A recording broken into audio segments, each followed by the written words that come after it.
Oke, selanjutnya saya akan menjelaskan tentang marketing mix, ya, atau dikenal juga dengan istilah bauran pemasaran.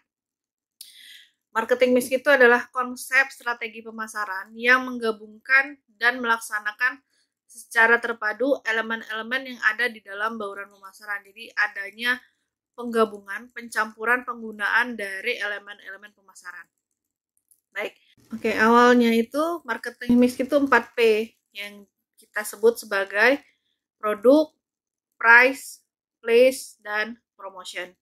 Ingat ya, untuk kita mengerti ini harus paham tentang urutannya ya. Urutannya itu pasti produk, price, place, dan promotion. Oke. Seiring berkembangan zaman, ada juga yang menjelaskan tentang bauran pemasaran itu 4C, yaitu adalah customer, kemudian cost, convenience, dan communication. Lalu sudah banyak adanya perkembangan dari digital, kemudian muncullah menjadi 7P bauran pemasaran ini, yaitu mulai dari produk, place, price, promotion, people, process, dan physical environment. Oke, kita jelaskan ya. Baik, konsep 4P ini, walaupun sudah terjadi perkembangan dunia pemasaran ke digital marketing, nah tetap punya konsep yang sama. Baik, saya jelaskan mulai awal itu darinya adanya produk. Nah, produk ini adalah barang atau jasa yang bisa dipertukarkan, yang bisa diperjualbelikan, dan memiliki nilai tertentu serta performa tertentu untuk memuaskan keinginan permintaan dari konsumen. Ya. Mau dia nanti juga secara online, produk ini tetap sama. Oke, nah produk tadi saya bilang kan bisa merupakan barang atau jasa. Nah, jasa berarti kita bisa menceritakan bahwa produk ini bisa berupa layanan atau bisa berupa barang yang tidak terlihat atau intangible. Lalu yang kedua, setelah adanya produk, pasti kita tadi akan memberikan nilai, akan memberikan harga. Nah, harga ini pasti adanya kita punya mindset bahwa setelah produk itu ada harga. Nah, harga ini diberikan oleh produsen sesuai dengan nilai yang dia punya, nilai barang yang dia punya. Ya. Harga itu nanti disesuaikan dari bagaimana cara dia produksi dan bagaimana dengan cara dia melakukan promosi. Terdapat dua kebiasaan yang digunakan produsen dalam memberikan harga. Pertama, dia bisa saja menyiapkan harga rendah untuk produk yang baru muncul. Jadi produk baru biasa dia memberikan dengan harga rendah. Lalu ketika sudah ada produknya banyak di pasaran atau dia sudah memiliki image yang baik, maka harga akan mengikuti keinginan pasar. Jadi bisa saja harganya naik ketika permintaannya sudah bertambah. Ya. Lalu setelah adanya harga, pasti kita memerlukan tempat. Nah, tempat ini nanti bisa saja tempat fisik maupun tempat non fisik ya, kayak misalnya kalau sudah kita bicaranya digital marketing, tempat tadi bisa saja sudah ada di suatu marketplace atau di suatu market space ya. Kalau tempat fisik ya berarti adanya outlet, adanya pasar secara real ya, dalam arti market di sini ya, place itu. Baik. Bisa juga nanti kalau secara online itu dia berupa e-commerce ya, website untuk melakukan pemasaran. Lalu ketika sudah ada produk, sudah kita melekatkan harga, kita punya tempat untuk melakukan transaksi. Nah, apa yang harus kita lakukan? Apakah ketika melakukan pemasaran tuh kita diam-diam aja ya. Tidak ya. Yang jelas kita harus melakukan adanya promosi. Ingat konsep awal ketika kalian belajar periklanan di awal, promosi itu adalah sesuatu hal usaha untuk memberitahukan pasar mengenai barang atau produk ya. Jadi adanya usaha di sini untuk melakukan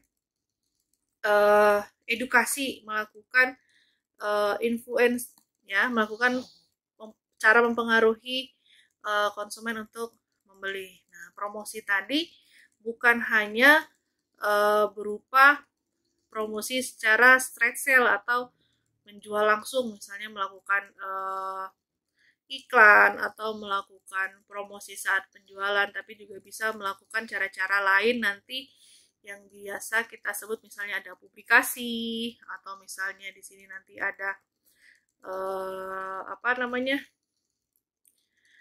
telemarketing seperti itu. Jadi promosi harus dilakukan karena dengan cara menggunakan promosi, konsumen itu tahu manfaat dari produk, tahu bagaimana cara menggunakan produk, tahu bagaimana mendapatkan produk atau di mana mendapatkan produknya.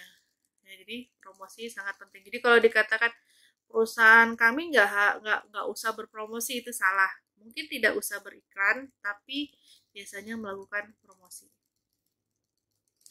Ya, kan misalnya kalian akan melakukan misalnya usahanya e-commerce online. Terus kalau yang nggak ada yang tahu tentang alamat e-commerce-nya gimana? Ya kan? Pasti susah.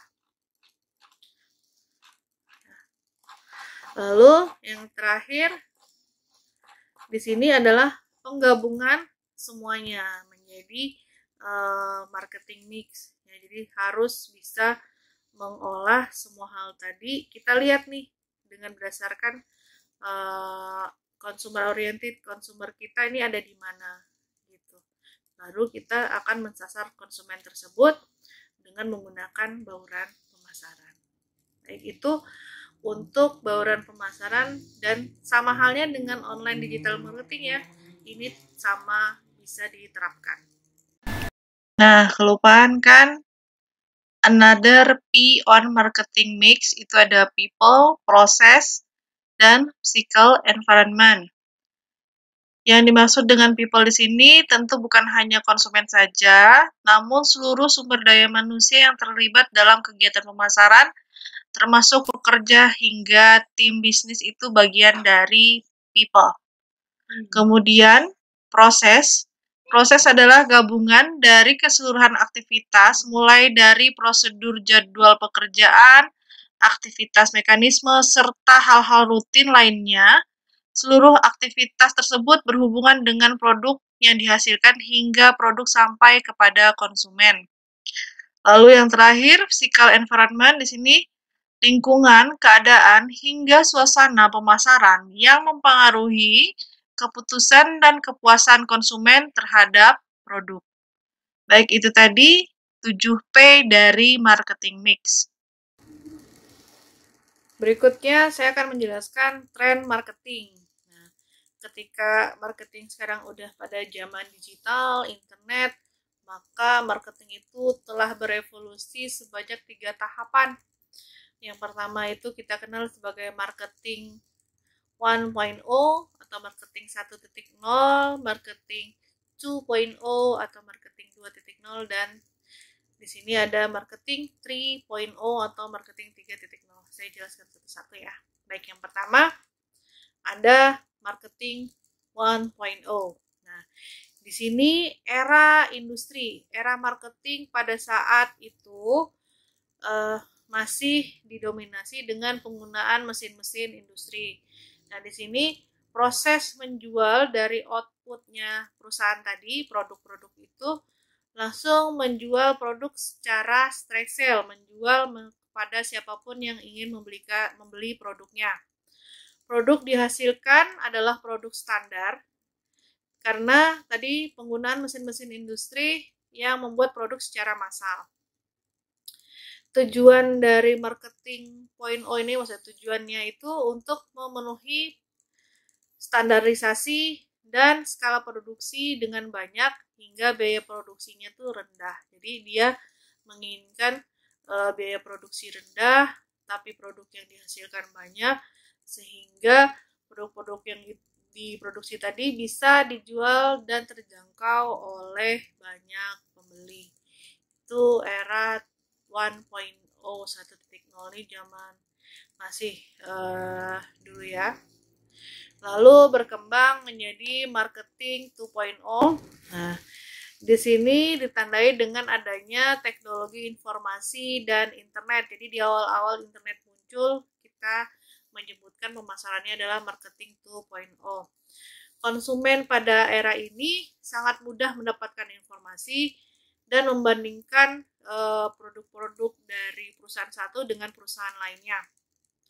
Dan juga bisa membandingkan tawaran-tawaran dari produk yang satu dengan produk kompetitor lainnya. Nilai dari produk ditentukan oleh konsumen. Nah, sehingga pasar atau pemasar harus membuat segmen pasar. Jadi harus membagi-bagi pasar sehingga bisa mengembangkan produk sesuai dengan keinginan dan segmen pasar tadi. Jadi nanti akan ada perbedaan produk kelas A, kelas B, dan kelas C.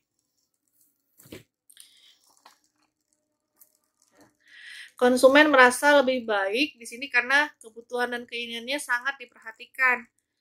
Kegiatan di sini biasanya kegiatan pemasarannya disebut dengan pendekatan consumer centric, di mana menganggap bahwa konsumen adalah target pasif dari kampanye marketing. Sehingga era marketing 2.0 disebut juga dengan era customer oriented. Jadi lebih kepada apa yang diinginkan oleh konsumen.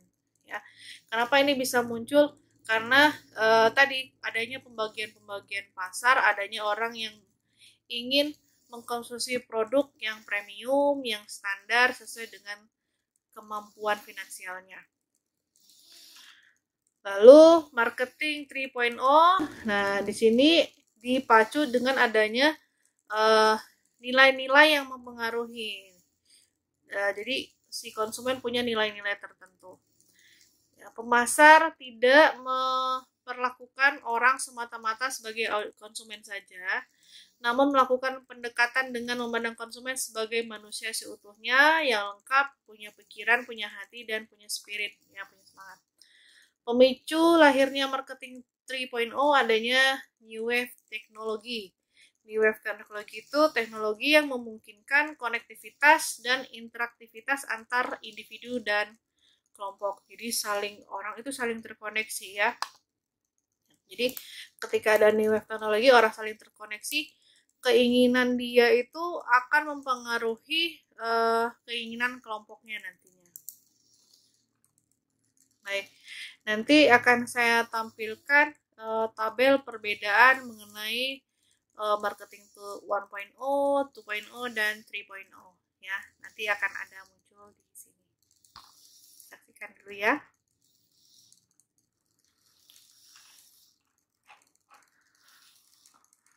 Oke, baik. Berikutnya saya akan menjelaskan New Wave teknologi. New Wave teknologi meliputi 3 kekuatan utama. Yang pertama adanya komputer dan telepon yang murah, internet yang murah, dan adanya open source. Teknologi ini memungkinkan seseorang untuk mengekspresikan dirinya dan berkolaborasi dengan orang lain. Munculnya New Wave teknologi ini menandai suatu area itu disebut dengan masa partisipasi. Di masa partisipasi, orang membuat berita, ide, dan hiburan sekaligus mengkonsumsinya. Nah, New Wave teknologi memungkinkan orang untuk berubah dari konsumer menjadi prosumer.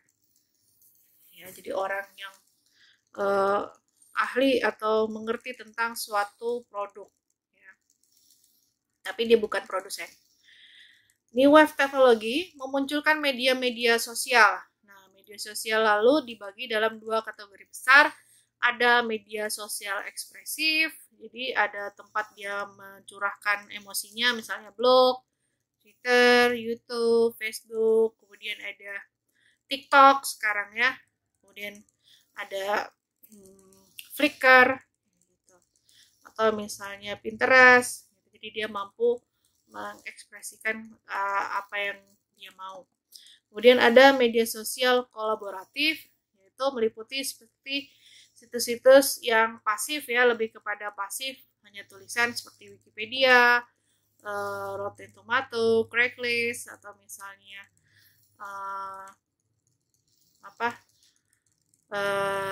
Kompasiana, seperti itu. Baik, itu dari pengertian new wave teknologi. Selanjutnya akan ada penjelasan sedikit mengenai konsep marketing di masa depan, karena tadi adanya sudah kita mengalami perubahan mulai dari marketing 1.0, terus 2.0 dan 3.0. Nah, di sini konsep marketing yang sudah berkembang sangat besar di sini ya. Kebanyakan kalau zaman dulu itu masih bersifat vertikal, hanya melihat dari kebutuhan produsen ke konsumen, jadi hanya atas ke bawah saja. Yang dilihat dari adanya segmentasi, adanya menentuan target, melakukan positioning, menawarkan bauran pemasaran 4P, dan membangun merek. Namun perubahan berikutnya ada di lingkungan bisnis, ada di lingkungan sosial, media sosial baru, penggunaan dari media-media, adanya pemberdayaan konsumen tuh misalnya contohnya gini, ketika Anda beli satu, kemudian Anda tag misalnya di sosial media, Anda akan mendapatkan diskon. Nah, itu kan adanya pemberdayaan konsumen ya, salah satu contoh dari pemberdayaan konsumen. Jadi ketika mau beli, mau dapat potongan harga, kamu harus posting ini di media sosialnya.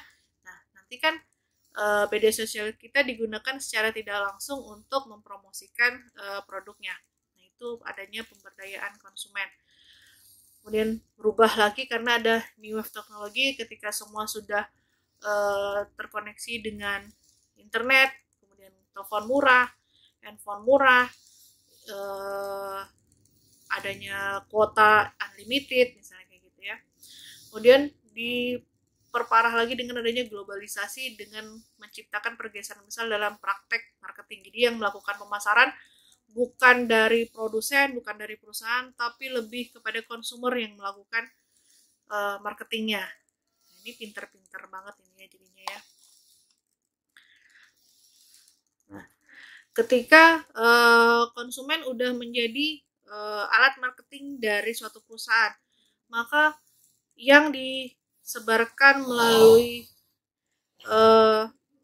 mulut ya, word of mouth, komunikasi dari mulut itu sangat dipercaya, karena biasanya word of mouth itu dilakukan oleh konsumen yang telah mengkonsumsi, pernah mencoba suatu produk. Nah, ini sangat-sangat diandalkan sebagai promosi oleh produsen.